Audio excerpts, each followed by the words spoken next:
فوج کا کنٹرول چلا جاتا ہے۔ اس کے بعد طیب اردگان میدان میں آ جاتے ہیں۔ یہاں پر عمران خان کی سٹوری آپ کو نظر آئے گی۔ 15 جولائی سن 2016 فوج کے جنرل اٹھتے ہیں، کہتے ہیں ہم اس کو فارغ کرتے ہیں طیب اردگان کو، لیکن وہاں پر عمران خان کا موبائل ہے نا، اس سے قبل یہی موبائل طیب اردگان کی مدد کو پہنچ جاتا ہے۔ سرکاری ٹیلی ویژن اور ریڈیو پر قبضے کے بعد جو لوگوں کے ہاتھ میں بچتا ہے یہ اپنا سوشل میڈیا ہے، تو سوشل میڈیا پر آ کر طیب اردگان خطاب شروع کر دیتا ہے۔ وہ خطاب کرتا ہے کہ پاکستانیوں اٹھو، اے ترکو اٹھو اور اپنے ملک کو بچاؤ۔ قوم لبیک کہتی ہے۔ یہ الفاظ سننے ہیں پاکستانیوں آپ نے، ایسے نہیں انقلاب آتے۔ قوم لبیک کہتی ہے اور قوم واقعی ٹینکوں کے آگے لیٹ جاتی ہے۔ اللہ اکبر۔ 250 آدمی رپورٹڈ اس تحریک میں، اس جو حملہ ہے اس کو ناکام کرنے کے 250 آدمی شہید ہو جاتے ہیں، اور یہ جو مارشل لا ہے یہ ناکام ہو جاتا ہے۔ پولیس ان کے ساتھ کھڑی ہو جاتی ہے۔ اس کے بعد پہلی دفعہ 2016 میں ترکی کے جو جرنلز ہیں وہ سویلینز کے نیچے آ جاتے ہیں۔ تو اب یہ جو ہم نے آپ کے سامنے تاریخ رکھی ہے، یہ تاریخ کسی بھی صورت پاکستان سے مختلف نہیں ہے۔ لہٰذا اب جب پاکستان کا ایک لیڈر جیل میں پڑا ہے تو وہاں پر جو ترک ہیں ان کی مداخلت کی آپ کو سمجھ آ جانی چاہیے۔ لہٰذا کہ سیکورٹی کے مسائل جو ہیں یہ سیاسی جو استحکام ہے اس سے جڑے ہوئے ہیں۔ دوست ہوں تو ایسے ہوں، پھر کیا ہوتا ہے۔ 12-13 فروری سن 2025 کو طیب اردگان اسلام آباد میں آتا ہے، اور یہاں پر جو مذاکرات ہیں اس کی پیشکش کی جاتی ہے۔ Tayyip Erdogan P T I کی جو ٹاپ لیڈرشپ ہے اس سے بھی رابطہ کیا جاتا ہے، ان کو بھی فیور میں لیا جاتا ہے، لیکن رپورٹس یہ بتاتی ہیں کہ عمران خان کسی بھی پی ٹی آئی بندے اتنی اوقات اور قد کاٹ نہیں کہ اس کے زیر اثر ہو، لہٰذا جو بھی بات کرنی ہے ڈائریکٹ کی جائے۔ اب ہم آپ کو یہ بھی بتائیں گے کہ یہ جو ملاقاتیں ہیں یہ کیوں بند ہیں۔ جب پچھلے ہم ویلاگ میں یا جو دیگر جرنلسٹ ہیں یہ کہتے تھے کہ عمران خان باہر آنے والا ہے، اور پاکستان کے جو کریڈیبل جرنلسٹ ہیں وہ کہتے ہیں کہ عمران خان خود نہیں آنا چاہتا، لوگ ہنسی مذاق میں اڑاتے ہیں، تو آج ان سب کو یہ پیغام مل جائے گا، جواب مل جائے گا کہ واقعی یہ سچ ہے۔ آگے ہوتا کیا ہے۔ مئی 2025 میں ہمارے ملک کا وزیر اعظم نام نہاد شہباز شریف اور انٹیلیجنس کے بندے یہ دوبارہ استنبول جاتے ہیں۔ استنبول میں پھر بھی جو مذاکرات ہیں یہ آگے نہیں بڑھتے، اور دوبارہ ریکویسٹ کی جاتی ہے کہ یہ جو معاملہ ہے آپ اس میں مداخلت کریں۔ یہ مداخلت نیک نیتی پر مبنی ہے۔ ترکی سمجھتا ہے کہ کیسے راستہ نکالنا ہے، تو جو فائنل جہاں پہ ہوتی ہے پاکستانیوں 31 اگست 2025 کو چین کا شہر ہے اتیاجن، وہاں پر یہ طے ہو جاتا ہے کہ عمران خان سے رابطہ کیا جائے گا۔ اب 31 اگست اور آپ نے ان جو لانگ مارچز ہیں اور وہاں پر چلنے والی جو ٹکر ہے اب آپ اس کو ذہن نشین میں رکھیں۔ عمران خان سے رابطہ کرتا ہے کے پی کا سابق وزیر اعلیٰ علی امین گنڈاپور، ان کو کہتا ہے کہ آپ جو ہے ایک معاہدے کی طرف آئیں، اور آپ کو نکالتے ہیں بنی گالہ لے جاتے ہیں یا آپ کو استنبول یا کسی دیگر ملک میں۔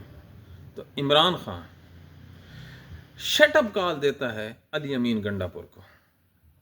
سنیے، ایک قیدی اس آدمی کو شٹ اپ کال دے رہا ہے، اور علی امین گنڈاپور کو اگر آپ ٹچ کریں تو وہ جب اپنی یہ سٹوری سنائے گا کبھی تو یاد رکھیے وہ اتنے تک کہے گا کہ عمران خان اس سے مارنے پر قریب آ گئے تھے۔ اس سے زیادہ سافٹ لفظ اور کیا ہو سکتا ہے۔ اب عمران خان نے یہ انکار کیا کہ میں اس جیل میں مرنا پسند کروں گا، نواز شریف نہیں بنوں گا۔ نہ ہر آدمی عمران خان ہوتا ہے، نہ ہر لیڈر نواز شریف جیسا ہوتا ہے۔ عمران خان جیسی جو بچے ہیں وہ مائیں ہر روز پیدا نہیں کرتے۔ تو اب اس کی جو بہنیں ہیں وہ یہ کہہ رہی ہیں کہ انہوں نے ہمیں کہا ہے کہ میرے لیے یہاں پر مرنا، اللہ تیری زندگی کرے یار، تجھے کچھ نہ ہو، کہ میں یہاں پر مرنا اپنے لیے باعث افتخار سمجھوں گا۔ تو یہ آپ دیکھیے کس قسم کا اس کی سوچ ہے جناب عمران خان کی، اور کس وجہ سے وہ جیل میں پڑا ہے۔ اب اسی چیز کا ڈر ہے، اور مزید جو اس کی ملاقاتیں بند ہیں کہ اگر انہوں نے کہیں پر آ کر یہ جو نوجوان وزیر اعلیٰ ہے سہیل آفریدی، ان کو یہ کہہ دیا تو پھر معاملات بالکل ہی آؤٹ آف رینج نہ ہو جائیں۔ تو اب آپ سمجھیے کہ عمران خان کس بنیاد پر پاکستان کی جیل میں بیٹھا ہے، ایک اللہ اور نیچے عوام، کہ یہ جو عوام ہے یہ اس کے لیے اٹھ کھڑی ہوگی اور وہ اڈیالہ سے باہر آئے گا۔ اگر عوام نہ اٹھی تو وہ یہاں سے ڈیل کر کے نہیں آئے گا، جو رزلٹ نکلنا ہے ہمارے منہ میں خاک کہ ہم وہ لفظ ادا کریں۔ لہٰذا یہ وہ حالات ہیں جس کی بنیاد پر عمران خان جیل میں بیٹھا ہے۔ تو ایسے لیڈر نہیں بنتے، لیڈر ہمیشہ نسلوں کی لڑائی لڑتے ہیں۔ تو پاکستان میں یہ جو فوجی مداخلت ہے، نہ یہ کوئی نئی ہے، نہ ہی اس نے ختم ہونا ہے۔ اس نے ختم اس وقت ہونا ہے جب حقیقی آزادی ملنی ہے۔ تو اب یہ تو آپ نے سن لیا، اب سیکورٹی کے مسائل سمجھیے، تب جا کے آج کے پورے ویلاگ اور ہماری جو محنت ہے آپ کو سمجھ آئے گی۔ کل مولانا فضل الرحمان نے پارلیمنٹ میں خطاب کیا ہے۔ پاکستانیوں لازمی نہیں ہے کہ آپ ہر بات کو اس کی شخصیت کے مطابق تولیں۔ انہوں نے ہسٹوریکل خطاب کیا ہے مولانا فضل الرحمان نے، اور شاید یہ ہماری زندگی کا پہلا ویلاگ ہے جس میں ہم مولانا فضل الرحمان کی تعریف کرنے جا رہے ہیں۔ اس نے کہا کہ پاکستان کے 7 اضلاع اس ٹائم اس پوزیشن میں ہیں کہ وہ آزادی کا اعلان کر دیں اور جو بیرونی دنیا ہے ان کو ایکسیپٹ کر لیں۔ جب اس نے یہ الفاظ ادا کیے پاکستان کی پارلیمنٹ میں، اور یہ ریکارڈ کا حصہ ہے، تو پوری پارلیمنٹ میں سکوت پہ چھا گیا، لمبی خاموشی۔ تو اس نے کہا مولانا فضل الرحمان نے کہ اب بھی وقت ہے، ہوش کے ناخن لیجیے۔ اب محب وطن جو لوگ ہوتے ہیں نا جی، سیاست اپنی جگہ پہ، لیکن قیامت سے پہلے جو نشانیاں آتی ہیں اس کا جو تدارک ہے، اس کا جو وہ بھی بتا دیتے ہیں کہ بچنا کیسے، اور اس سے خبردار بھی کر دیتے ہیں کہ یہ کچھ ہونے والا ہے۔ تو یہ کوئی معمولی سٹیٹمنٹ نہیں ہے۔ اور کل جو سرفراز بگٹی ہے وہ انٹرویو دیتا ہے کہ یہ جو بلوچ قوم پرست ہیں، یہ جو دہشت گرد ہیں، کوئی شک نہیں کہ یہ دہشت گرد ہیں، یہ پاکستان کے دشمن ہیں، یہ پاکستان کے نوجوانوں کو ورغلا رہے ہیں۔ اس نے کہا کہ 2 یا 3% ان کو سپورٹ حاصل ہے۔ یہ سیاست.com کی یہ سٹوری ہے کہ یہ انٹرویو چھپا ہے۔ تو اس کا مطلب ہے اگر 1 کروڑ آبادی ہو تو 2 سے 3 لاکھ، یہ بہت بڑا فگر ہے۔ تو اس بنا پر اگر آپ پورے کے پورے پکچر کو اور یہ جو ہونے والے دھماکے ہیں اگر آپ سامنے رکھ کے سوچیں تو یہ سمجھ آتی ہے کہ حالات خراب مزید ہو سکتے ہیں، اور یہ جو سیاسی عدم استحکام ہے یہ مزید بربادی پیدا کر دے گا۔ پاکستان میں بیٹھ کر اس سے زیادہ سافٹ الفاظ نہ ہم ادا کر سکتے ہیں، لیکن ادا ضرور کریں گے کہ اگر ہم نے اپنے سیاسی مسائل کو ختم نہ کیا ہم مٹ جائیں گے۔ پاکستان بعد میں مٹے گا۔ ہم جیسے جو لوگ یہاں پہ رہتے ہیں جن کا کوئی نہیں ہے دوسری دنیا میں، ہمارے پاس تو سارا چھپانے کے لیے جگہ ہی نہیں ہے، نہ ہمیں چاہیے، تو ہمیں اور ہمارے بچوں کو ٹکڑے کر کے گلیوں میں پھینک دیا جائے گا۔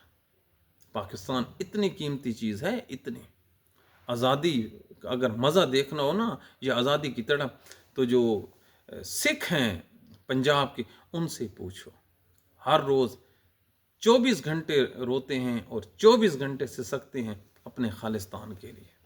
تو پاکستان جو ہے یہ کئی لوگوں کی امید ہے اور یہ عشق ہے پاکستانیوں کا، اللہ اس کو سلامت رکھے۔ لیکن اللہ کے نبی حضرت محمد صلی اللہ علیہ وآلہ وسلم کے ارشاد پاک ہے، اے لوگو آپس میں اختلاف کو دشمنی میں تبدیل نہ کرنا، اور اختلاف جو آپ کے درمیان ہے یہ ایک باعث رحمت ہے۔ امت میں اتفاق جو ہے ڈفرینس آف اوپینین یہ باعث نعمت ہے۔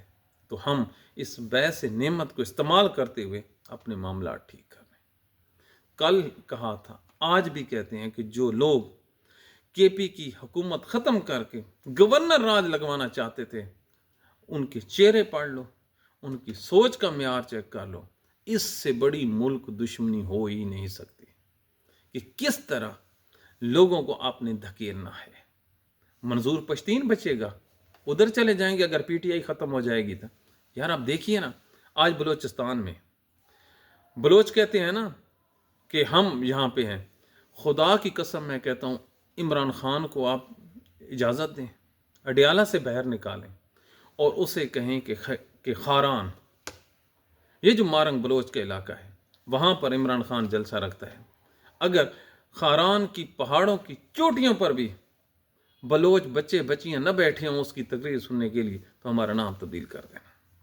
یار یہ کو بات ہے کرنے والے، سیاسی لیڈر کی جو پاور ہے، سیاسی لیڈر کی جو پہنچ ہے، وہ بندوق سے 1000 گنا تیز ہے، وہ دلوں میں جا دھڑکتی ہے، تو اس کو استعمال تو کریں نا۔